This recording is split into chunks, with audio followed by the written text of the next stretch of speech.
Welcome back to Nick Lenz's Comic Corner Classics Non Classics. This is episode number 1556 and double number 1450. For this episode and the following Comic Corner, we're discussing stuff by Charles Scholl. Yes, a guy who I've covered a lot of the guy's work since I'm doing reviews for this particular YouTube channel. Yep, I reviewed a lot of the guy's work. Yep. Now we're going to a book that I did start the reviewing for this run anyways, just recently. I read it already when it was coming out. And, well, we have pretty much the next two volumes of this particular series. We have volumes 5 and 6. This is what we're discussing here. First up, we have volume 5. Yep, volume 5. Which contained issues 24 to 27 and the second annual. The story for this one is that we finally... Now, I thought basically, based on the title, this would be the first appearance of the Cedar, a.k.a. Jason Woodrow, formerly known as Philonic Man. Nope, I'm not really sure why they called it the Cedar 4, even though the Cedar wasn't in it. He's here. This is basically Volume 5, the Killing Machine. Now, why the heck is they changed him to a Cedar? I have no idea why. Excuse me. The Cedar's plan is to become the champion of the Green, and he wants to appeal to the Parliament trees. The Parliament is saying no to this particular thing, and he, of course, ends up fighting them, and, of course, Swamp Thing. And you're thinking, a guy who wants to become a champion of a particular entity and have to fight the current Avatar, doesn't sound very familiar. Yes, because they did the same thing in the pages of Animal Man, when they had Brother Blood, yes, Brother Blood from the Teen Titans, try to become the Avatar of the Red. That made less sense. In the case of Twilight Man for interacting with Swamp Thing here, makes total sense. And it's interesting, though, that we waited about 2 years into this run to bring in this continuity the Philonic Man. And, of course, Swamp Thing ends up fighting him. Of course, at one point, he loses the ability to become Swamp Thing for a bit, and then he gets back to being positioned to be the champion of the Avatar of the Green, and the thing ends with him freeing the Palomar trees. Yep, he basically liberates all the people who were part of it, and everybody kind of turned to humans, and apparently, a lot of them were apparently around for, a long time.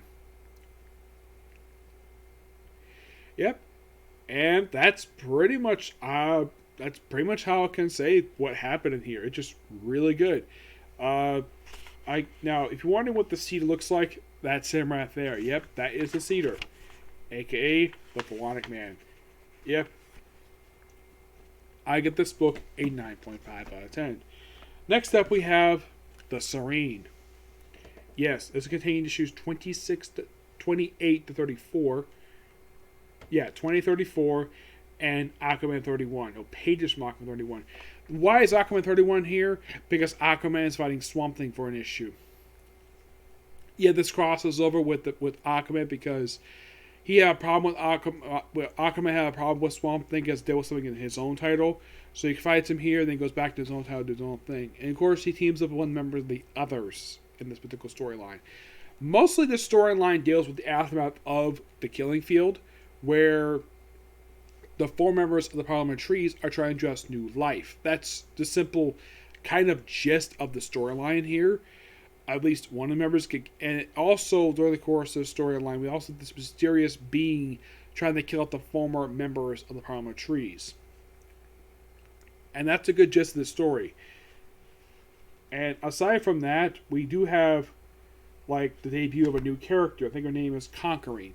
Yes, and she becomes kind of a supporting character for pretty much the rest of this run. Oddly enough, Abigail Arcane, who is, typically Swamp Thing's love interest, she does not appear in these issues. Nope, there's no appearance of the Rot. This is mostly deal with the aftermath. It's mostly some of the people trying to go into new business for themselves. It's basically trying to adjust the modern day. And one of the more interesting things that happen here, also at one point where Swamp Thing is captured, and of course he's Harvard. Well, actually, one of the people who was part of the Harvard. Well, basically. Oh yeah, they also tease something that will become the story arc for the final arc of the series at this point anyways. The Grey. The gray, it's not explained here, but it's explained in the next one. The gray are simply put another force per se, kind of like the green, the rot, and the red. Except the gray is simply put the red is all about animals. The green is about plants. The rot is about the garbage stuff, like the remains. The gray is about technology. That's simply put what the gray is. And simply put, this storyline here has basically set up for that. That is the main background plot thread here.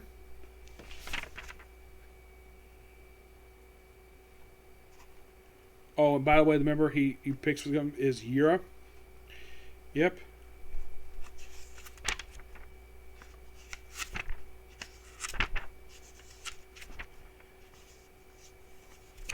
Yeah, it just basically a lot of really good series of stories in this particular trade.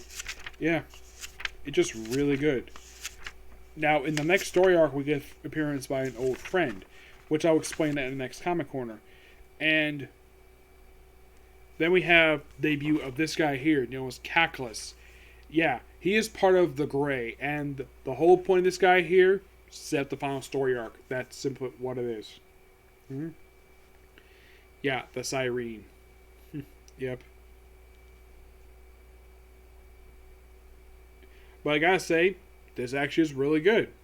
I get this one also a 9.5 out of 10. I know I'm not talking that much about this thing. Now, aside from the fact you have Charles Shaw on the writing here, of course, Jeff Parker writes the Aquaman issue. The artwork for the Sureen, the issues in here are done by Jesus Salas, Heber Pina, Paul Politer, and Sean Pearsons.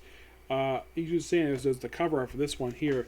For Volume 2, The Killing Field, that is done by Jesus Sanas, Heber Pina, Jay Bensey, and Kano. Same guy does the cover right here.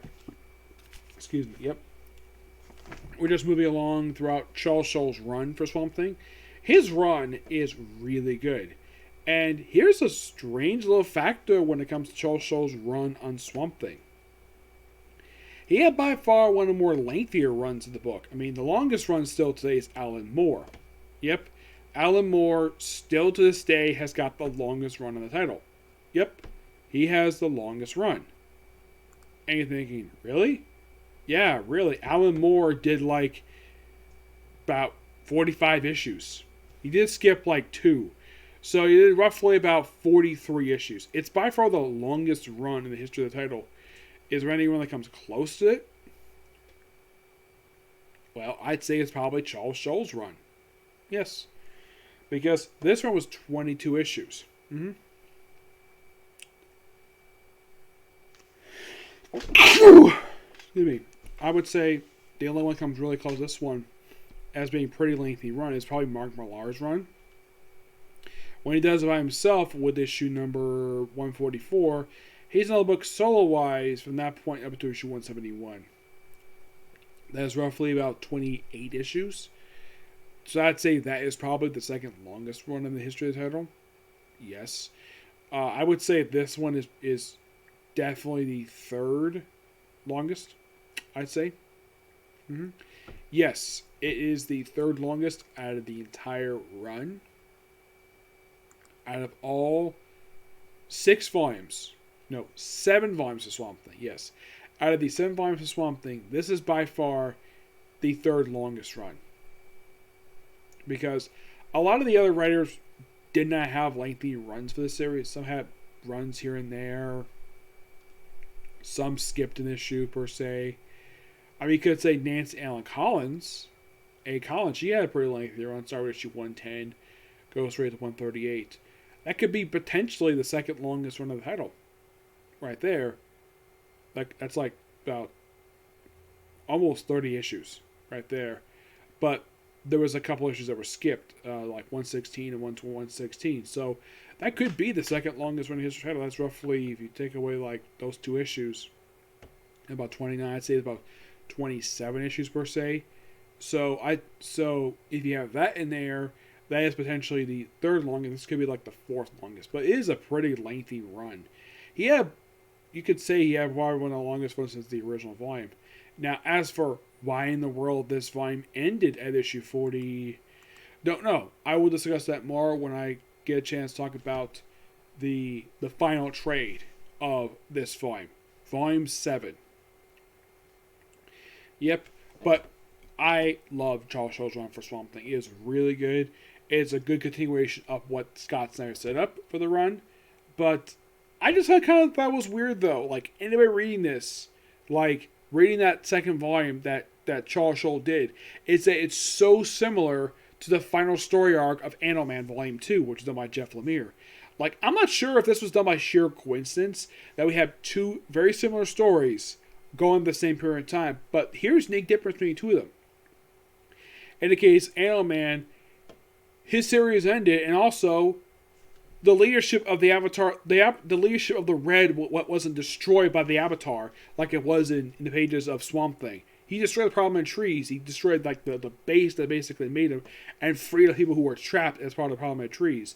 And everybody got turned back to human, and the Sureen was slowly killing off members of the former Parliament trees in the very next trade.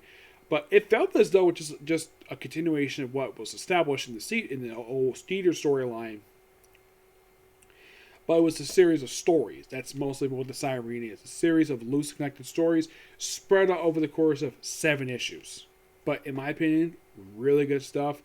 And in the next Comic Corner, I'll be discussing the finale for Swamp Thing, plus a finale for Schultz's time for one franchise at Marvel. Yep, I will be discussing that. Now, when I finish up reviewing Swamp Thing, there will be like one official series left, plus a couple one-shots, and that'll be pretty much it when it comes to Schultz's time in DC, because I've covered, like, I would say almost the entirety of his run for DC. Marvel, I'd say about 50% of that. I'd say I will discuss more about that later. Okay, so that's it for this review.